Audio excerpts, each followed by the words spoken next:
A Look into a Decade. Created by Anna Whitaker. Hello to all my fellow viewers. Welcome back to A Look Inside a Decade with your host, Anna Whitaker. Today's decade that we are going to take a look inside is the decade of 1891 through 1900s. I shall not keep you waiting any longer, so let's take a look inside the decade.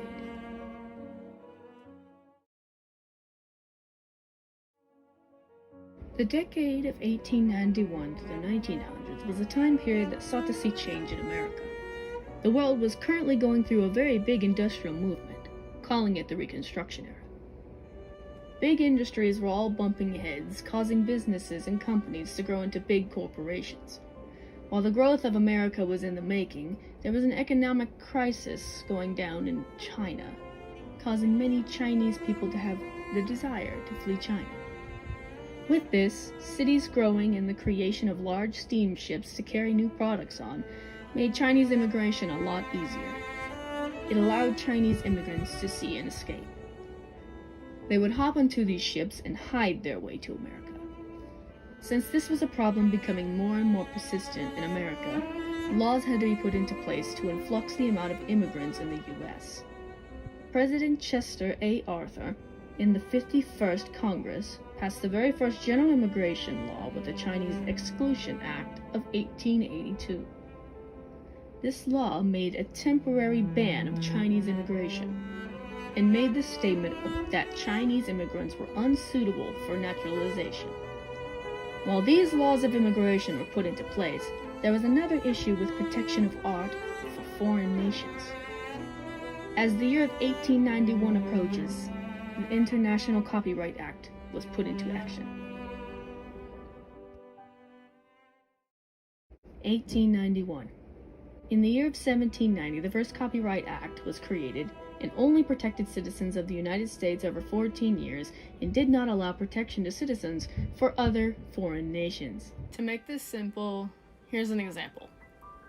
If a U.S. citizen wanted to have copyright protection to whatever they made in France, then they would have to acquire residency. What that means is, well, you just can't. During that time, it was common for foreign authors to collaborate with American authors for them to gain protection in one nation or another. Moral of the story, it was a copyright disaster, which made many authors like Mark Twain, oh Lord, I'm not pronouncing this right, which made many authors like Mark Twain and Louisa May Alcott, I can't say that right, which made authors like Mark Twain and Louisa May Alcott outraged about the situation. When government officials noticed this, they started to discuss a new copyright agreement from 1830 forward. Decades had passed, which had made pressure on the Foreign Copyright Act even higher since many authors needed an answer. Then, by 1891, the issue reached the need for action. In the beginning, some foreign nations got into some treaty agreements on the situation. And then the U.S. finally decided to join. On March 3, 1891, the first U.S. Congressional Act, the Internal Copyright Act, was finally released to the public. The Copyright Act of 1891 was the first congressional act that allowed foreign authors to have extended protection to other foreign nations. Hannah, I have a question. And what is your question? How does the International Copyright Law of 1891 affect American authors to this day? Good question. The passing of the International Copyright Law was very important to many American authors at the time, and still is very important to this day, because it allowed the permission of any author, American or non-American, to have approval for their work to be published. Think about it. If this law wasn't put into place, then maybe social media apps such as Snapchat, TikTok, and Instagram would not allow for foreign creativity from other places in the world. Back on schedule, I guess. Since the new law was put into place, it allowed many people to be creative and create new games and new sports to play freely. One example of this was basketball, which would later inspire William Morgan to create volleyball 4 years later. One interesting thing about 1891, side note, was actually in the year of 1891, a man by the name of James Naismith created the game of basketball, but it was a bit different from how we play it nowadays. During this time, the sport we had in the US in 1891 was mainly American football. Wait, it was just football? Huh. But on December 1st, 1891, a man by the name of James Naismith created the game. How he did it was actually kind of interesting, actually. How he did it was he would take just a couple of baskets and put them on each end of the gym and nailed them 10 feet above the floor and shoot hoops that way. Although one of the best sports out there was created, other important events happened in the year of 1892 involving another important event in history.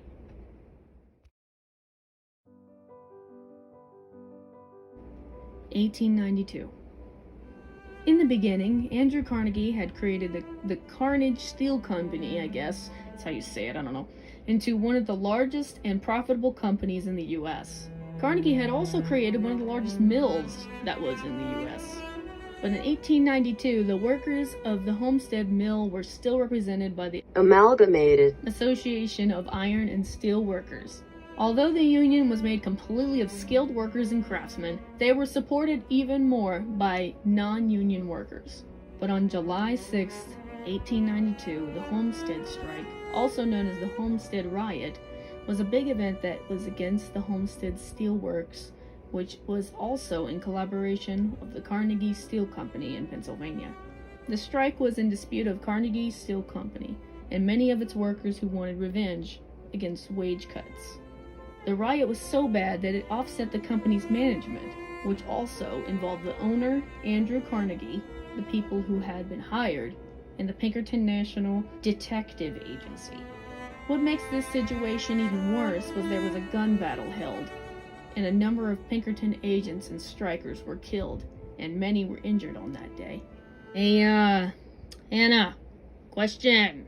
Yes, another question. What was the purpose of the Homestead Strike anyway? Kids. The Homestead Strike had broken the power of the Amalgamated and, in a very effective way, made them stop unionizing, God, I can't say anything right, with steel workers in the United States for the next 26 years. Wow, that's a pretty big number. While the Homestead Steel Strike had been a horrible event in history and changed the Carnegie Steel Company for good, another thing was changed in 1892 that has a historical value to America. Guys, this one's my favorite, so listen. In August of 1892, created by a socialist, Francis Bellamy is the first version of Pledge of Allegiance. The first version was originally published in the Youth's Companion on September 8, 1892. The original version of the Pledge of Allegiance would go as follows. I pledge allegiance to okay, so it's I pledge allegiance to my flag and the republic for which it stands, one nation, indivisible, with liberty and justice for all. However, in 1923, the version we have for the US was added, which made it the version we have today for the US. I told y'all it was interesting. 1893. Before the year of 1893, things were not looking so good with women. They had just experienced and took part in the women's suffrage movement for women to fight for their right to vote. It had taken them about 100 years for women to finally win that battle. It's not easy. The women did get to have their voices heard. Many women during that time did a lot of things to have their voices heard, such as protest, running for political office, and voting illegally. Wait, let me read that right. Let me read that right. Voting illegally. Women in the room, let's not vote illegally, alright? Please! With that happening, the government made an amendment that allowed women the right to vote. Thus, the 19th Amendment was born. Nearly 10 years later, things would change. In the year of 1893, although many other countries liberated women before then, women did not have very much freedom.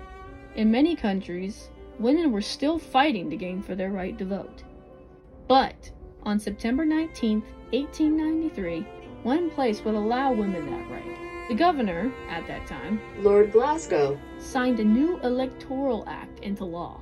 As a result, New Zealand was the very first self-governing country in the world where women had the right to vote in parliamentary elections. After this, many women did get the right to vote in these elections, but one woman by the name of Kate Sheppard, who was a prominent leader of the suffrage movement, was the very first woman to vote. Since women now had many things to be happy about, other things started to grow in the entertainment side of things. Specifically, in 1893, the Columbian Exposition. Ooh, this should be interesting. At the Chicago World's Columbian Exposition of 1893, the Ferris wheel had its debut. This brand new Ferris wheel was created by George Washington Gale Ferris Jr.? Oh, that's why it's named the Ferris wheel.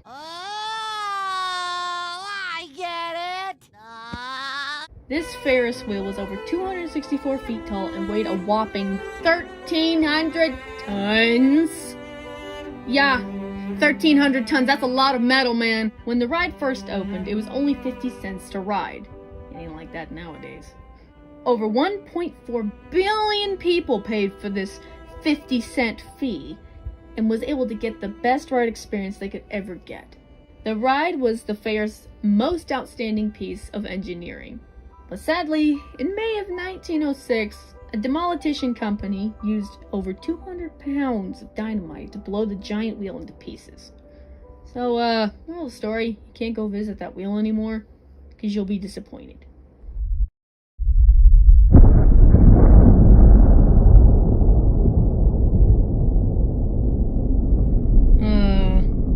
What was that? I don't know! It sounded like it was just in the other room!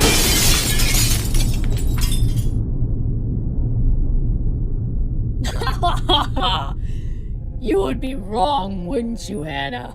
Oh boy, you're here. Oh, yes, I am. Ugh.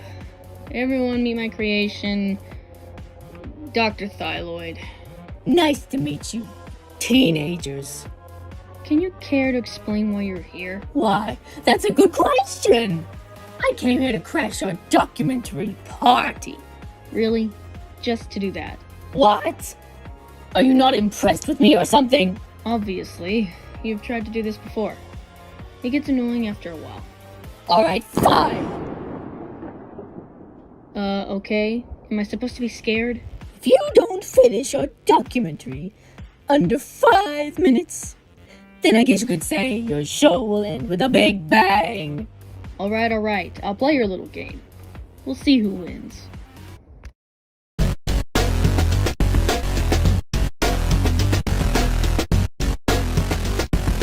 Three, two, one. 1894. Since 1894 was kind of important, many things were starting to change. New ideas started to pop into people's heads. Many good inventions were actually created in this time, such as the radio and the safety razor. There would be a good invention in the making that would end up affecting our movie companies to this day. Ever since the very first motion picture was published in 1888, motion picture films were starting to become the next big thing. Knowing this, many inventions were made to make animation and motion pictures a bit easier to create. One example was the kinetoscope. If you're asking, what is a kinetoscope? Well, let me answer that question. A kinetoscope was a motion picture device that would actually display images that the animator was going to draw in a peephole for a better close-up view for what the animator wanted to do. It was the first tool that would be used to animate various things, not just live action.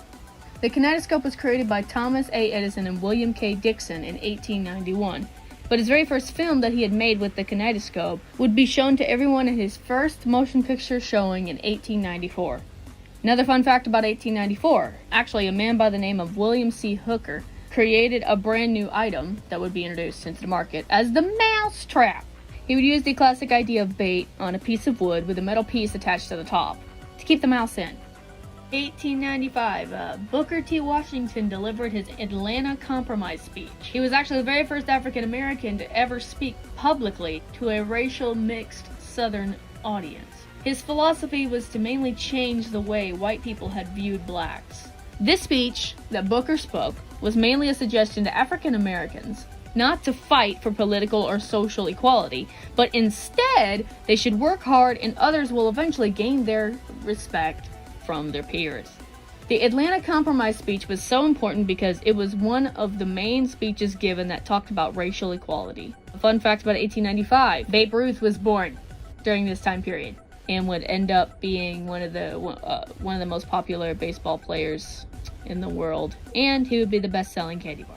1896, the Plessy versus Ferguson court case. Plessy versus Ferguson was one of the most important court cases in history because it established how important it was to remove racial segregation. It actually prevented constitutional problems towards racial segregation for more than a half a century. The incident was brought back from 1892 when African-American passenger on a train, Homer Plessy, refused to sit in a car for black people.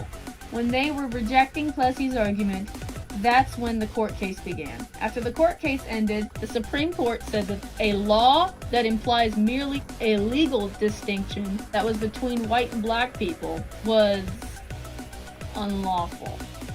1897! A man by the name of Mohandas Gandhi. who would help free Indians from the British rule, was on a trip from India to Natal.